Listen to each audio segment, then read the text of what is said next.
I ended my engagement after my fiancée wanted a break to explore her ex. So I sold our house and disappeared. I never expected my life to turn upside down overnight. One moment, I was engaged to the woman I thought I would spend the rest of my life with. The next, I was standing in the middle of our shared home, looking at the ring I had just taken off her finger, wondering how everything had gone so wrong. But I'm getting ahead of myself. Let's start from the beginning. Her name was Lauren. We had been together for 5 years, engaged for 1. She was my best friend, my partner, the woman I had envisioned standing beside me on my wedding day and every day after. We had bought a house together, a beautiful place in the suburbs, where we had planned to start our future. For most of our relationship, things were great. We had our ups and downs like any couple, but nothing ever felt unfixable. We talked about marriage, kids, our future. I thought we were solid, until she blindsided me with 5 words that changed everything. I think we need a break. The conversation that shattered everything. I remember that night so vividly. I had just come home from work, exhausted but excited because I had booked a weekend trip for us. Something small, just a getaway to clear our heads and spend quality time together. She was already sitting at the kitchen table, her expression unreadable. "Hey, babe," I said, setting down my bag. "You okay?" She hesitated. That was my first red flag. Lauren wasn't the type to hesitate. She was always direct, always knew what she wanted. Finally, she sighed and said, "We need to talk." Now, I don't know about you, but those words have never preceded good news. I sat down, already bracing myself. "Okay, what's going on?" She wouldn't look at me. She stared at her hands at the table, anywhere but my face. I think we need a break." Silence. I was too stunned to respond at first. A break? Where the hell had this come from? A break. I finally repeated. She nodded. "I just feel like I need space. I need time to figure things out." "Figure what out?" I demanded. She hesitated again. Us. My feelings. Myself. It felt like someone had punched me in the gut. I searched her face, looking for the woman I had spent the last 5 years with. The woman who had said yes when I asked her to marry me. The woman who had helped pick out our house, who had laughed with me over lazy Sunday breakfast, who had whispered, "I love you," into my ear every night before bed. And then she said the words that made everything click. I ran into Ryan the other day. Ryan, her ex. I felt my stomach drop. "You ran into him," I said, my voice eerily calm. She nodded. "Yeah, it was unexpected. We got to talking and I don't know. It brought up a lot of old feelings. I realized I never really got closure with him." I stared at her, trying to process what she was saying. "So let me get this straight," I said. "You want a break from our engagement because your ex popped back into your life and now you're questioning everything." She flinched. "It's not like that." "Then what is it like, Lauren? Explain it to me." She sighed, frustrated. "I just need time. Time to clear my head, to figure out what I really want." I let out a bitter laugh. "And what does that mean for me? I'm just supposed to sit around and wait while you go explore your ex." "I'm not exploring anything," she snapped. "Aren't you?" I shot back, because from where I'm sitting, it sounds like you want to put me on the back burner while you go see if the grass is greener on Ryan's side. She had the audacity to look hurt. "That's not fair," she whispered. I felt something inside me crack. "Fair," I echoed. "You want to talk about fair?" Fair would have been talking to me about whatever you were feeling before letting some ghost from your past waltz back into your head. Fair would have been remembering that I'm the one who's been here, not him. Tears welled in her eyes. "I don't want to lose you." I stared at her, feeling nothing but numbness now. "But you don't want to choose me either." She said nothing, and that silence told me everything I needed to know. The decision that changed everything. I stood up. If you need space, you can have it, I said. Her eyes widened. Wait, what are you? I'm done, Lauren. Her face crumpled. No, please. You don't get to put me on standby while you chase after someone else, I said, my voice firm. I deserve more than that. I deserve better than that. She reached for me, but I stepped back. Wait, she pleaded. This isn't what I wanted, but it's what you chose, I said. I took off the engagement ring and set it on the table. Then I walked out. In the days that followed, I made a decision. I wasn't just leaving Lauren. I was leaving everything. The house we had bought together, sold. I didn't want the memories. Didn't want the ghost of her in every corner. My job? I transferred to another city. A fresh start. I changed my number, blocked her on everything, and then I disappeared. I heard through mutual friends that she regretted it, that she had tried to call, to text, to fix things, that things with Ryan hadn't gone the way she thought they would. But by then, it didn't matter. I was already gone, and I wasn't looking back. People say love is about fighting for each other, about weathering the storms together. But love isn't about being someone's second choice. It isn't about being a maybe. If someone asks for a break to see if they still want you, they've already made their decision, and you should make yours. I did, and I've never regretted it. TLDR, my fiancée wanted a break to explore things with her ex. I ended the engagement, sold our house, and disappeared. Now she regrets it, but I'm long gone. Story 2. My wife and I had built a life together. 6 years of marriage, 10 years of memories. But everything unraveled the day I found a secret phone hidden in her nightstand. I had always trusted Sophie completely, never suspecting that beneath the surface of our seemingly perfect life lay secrets waiting to destroy it all. One morning, as I tidied up our bedroom before she awoke, I noticed her drawer slightly ajar and, out of an impulse I can't explain, peeked inside. There, lying next to her favorite book, was a burner phone I had never seen before. Without hesitation, I powered it on. The only app on the home screen was WhatsApp, and as I tapped through hundreds of intimate messages from someone labeled X, my heart began to pound in disbelief. The messages were a damning revelation. They chronicled a secret liaison. Sophie's confessions of longing for a past lover, promises of undisclosed meetings, and chilling plans for what would happen if I ever discovered their affair. One message, in particular, sent a shockwave through me. It detailed plans to handle the situation if I ever got too close to the truth. My mind raced as I scrolled further, and then I found it.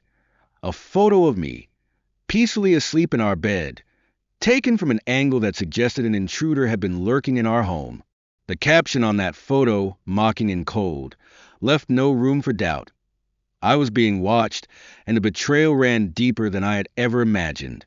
That night, I confronted Sophie. I marched into our dimly lit living room. The secret phone clenched tightly in my hand and demanded to know everything. With tears welling in her eyes, she admitted that she had reconnected with someone from her past, Marcus, a man she had once warned me about as being too intense, too unpredictable. As I pressed her for details, our argument was suddenly interrupted by the sound of footsteps echoing through the hall. Before either of us could react, Marcus emerged from the shadows, his expression calm and disturbingly confident. He stood there, as if he had every right to be in our home, and simply smirked at me, as though he knew exactly how much pain his presence would inflict. The shock of seeing Marcus in our house was more than I could bear. I ordered him to leave, but he only taunted me, saying, "So she told you about me?" His casual dismissal of the gravity of the situation made it clear that this affair was not just about infidelity. It was a dangerous entanglement that had already spiraled out of control. Sophie's voice trembled as she tried to explain that what began as a fleeting temptation had grown into a twisted dependency, something she believed she could control, but ultimately could not. In that moment, all the promises of a shared future, the love we had built, crumbled into ashes before my eyes. I couldn't stay in a life where betrayal, deceit, and danger were now constants. Without a word, I gathered a few personal belongings, sold our house, the symbol of the life we once hoped to share, and left everything behind.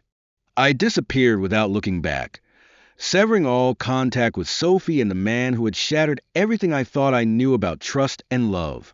Now, months later, I'm starting over in a new city, haunted by the memories of that fateful night, yet determined to reclaim my life. I share my story here as a warning. Sometimes the people you trust the most can be the ones who bring you the deepest pain, and the only way to survive is to walk away and rebuild your life from the wreckage. Story 3.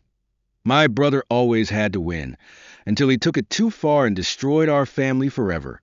Growing up, my younger brother Ethan wasn't just competitive. He was obsessed with winning. It wasn't the normal sibling rivalry, where kids push each other to be better. No, for Ethan, it was about domination.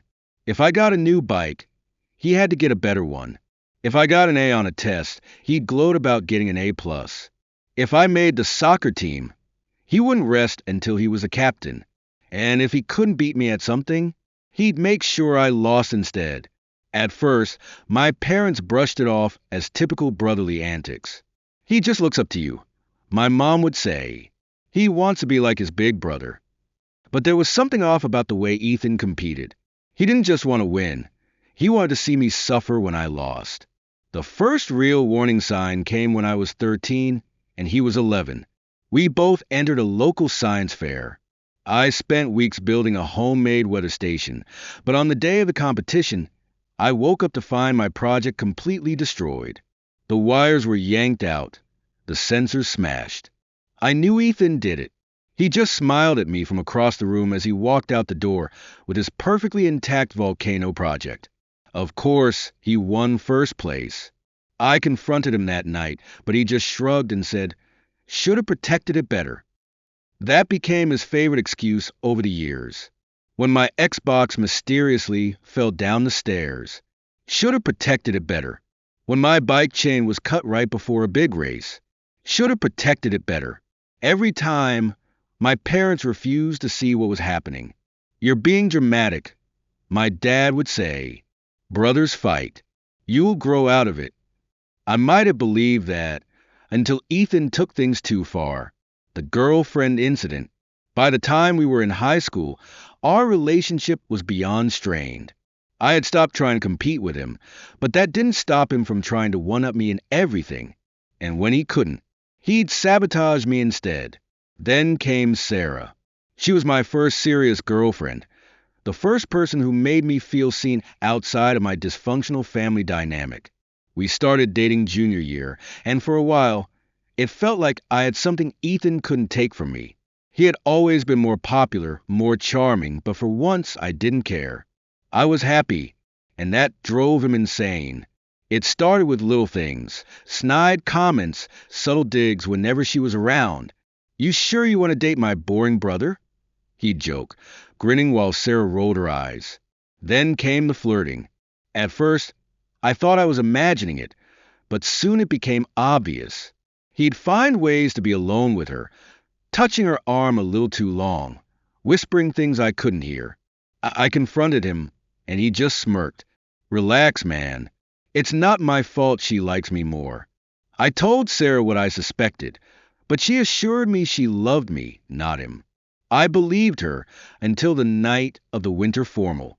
Sarah was supposed to meet me at my house so we could go to the dance together. She never showed. Calls went to voicemail, texts unread. I spent 2 hours waiting before finally driving to the dance alone, trying to ignore the pit in my stomach. And then I saw them, Ethan and Sarah, walking in together, holding hands. I'll never forget the look on his face when he saw me standing there.